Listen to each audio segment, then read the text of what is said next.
Right.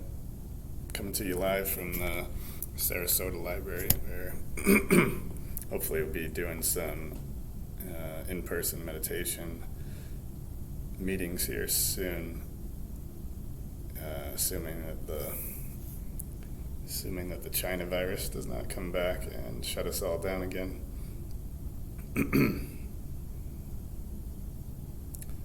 But yeah, this seems to be a pretty good space, nice and quiet. Anyways, so I just wanted to check in real quick and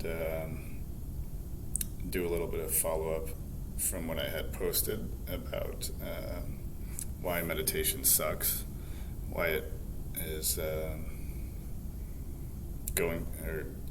it is a fairly uncomfortable process at times, and why the mind hates that, and why it bothers it so much to just sit still and let the child cry, which is kind of in a nutshell what meditation is.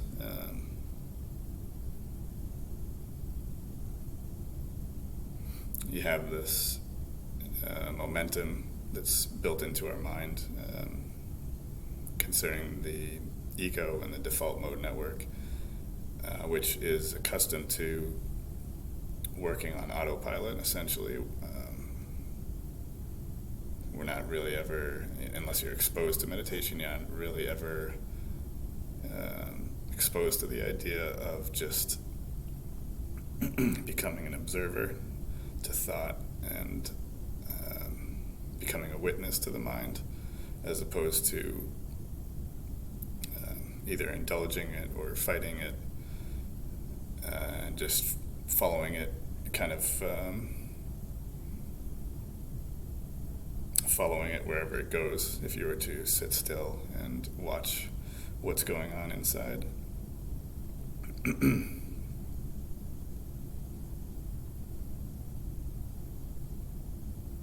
And so when you turn that spotlight on, to observe what's going on there, the process it's going to feel pretty uncomfortable, especially at the beginning when you're not accustomed to it.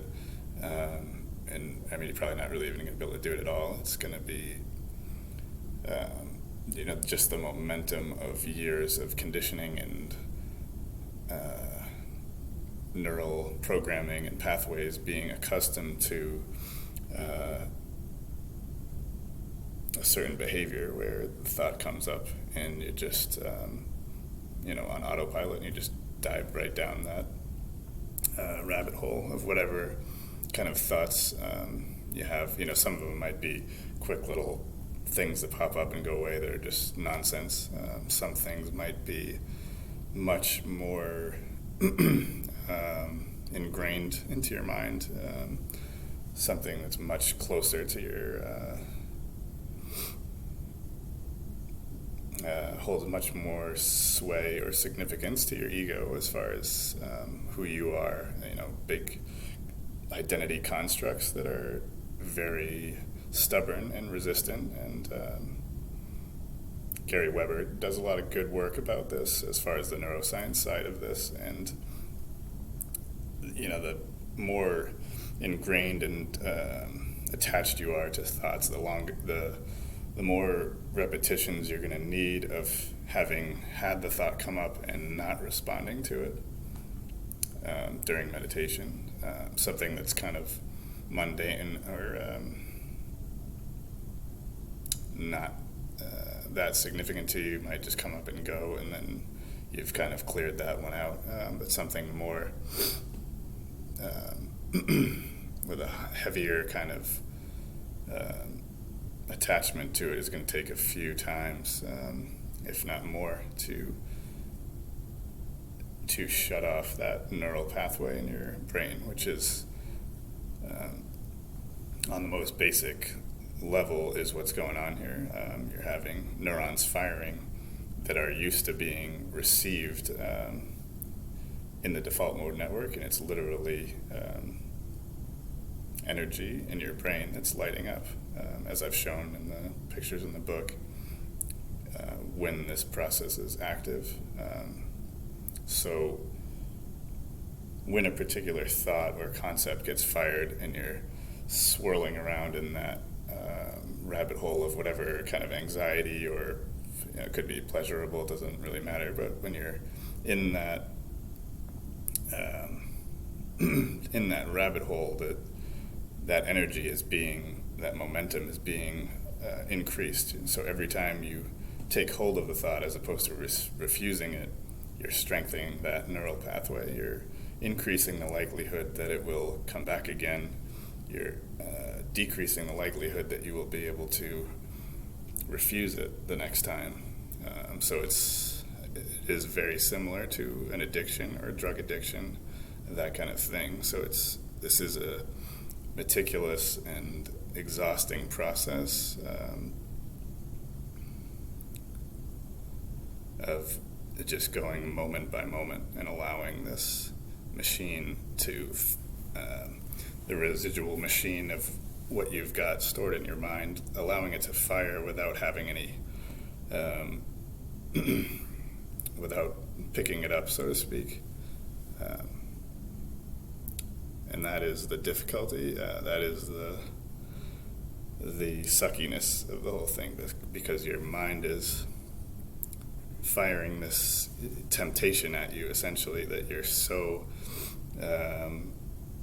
used to just grabbing onto without even thinking. And so when it's firing and no one's picking it up on the other end, or you're not going for the ride, and there is a bit of or possibly quite a bit of discomfort on your end, because you want to jump into that, you want to think that thought again and again and again, even though you've done it 1,000 times and it goes nowhere.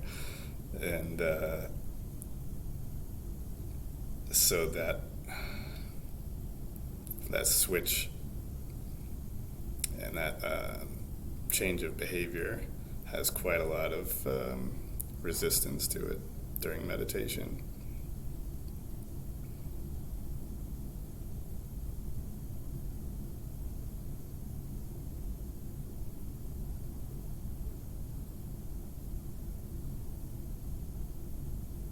But the farther along you go during this practice, you are able to hold your attention entirely onto emptiness, or lack of content, just the piece of this moment that does not need to go anywhere or accomplish anything or produce some goal or fill some perceived gap or lack of whatever the million things are that we are conditioned to believe that we need in this world, but which are actually a barrier to our own inner peace.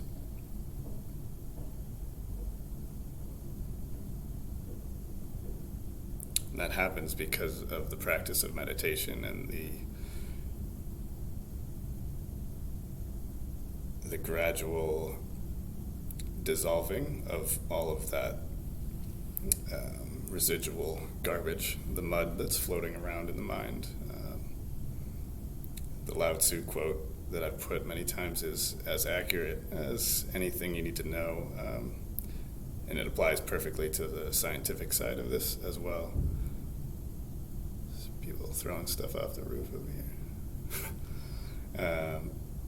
So do you have the patience to wait until your mud has settled and the right action arises by itself? And the mud will settle. It has to settle. It's a scientific, biological certainty that if you refuse to take interest in the mind for long enough, it will dissolve. But people don't believe that, or people are not exposed to that very often, or that just the gist of what meditation is really all about, but it's not common in our culture or our society for very kind of obvious economic reasons and keeping people on edge and keeping people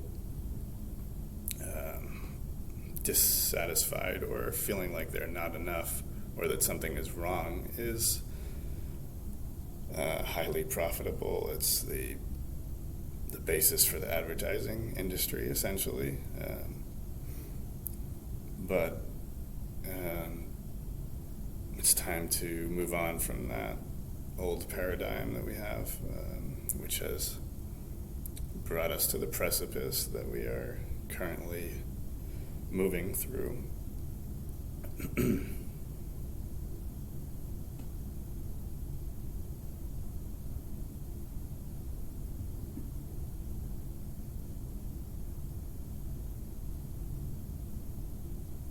But it is true. This is the real stuff. This is how it works. It is really undeniable, and it's scientific. You can't refuse science, can you? So yeah, I just wanted to add on a little bit from what I had posted the last few blog posts, as well as give a little preview to my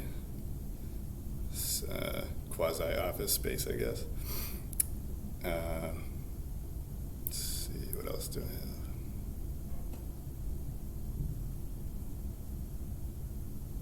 Yeah, I think that's about it for now. Hopefully I'll be able to get some videos up if I start doing Q&As in this room with some people. And yeah, see you guys next time.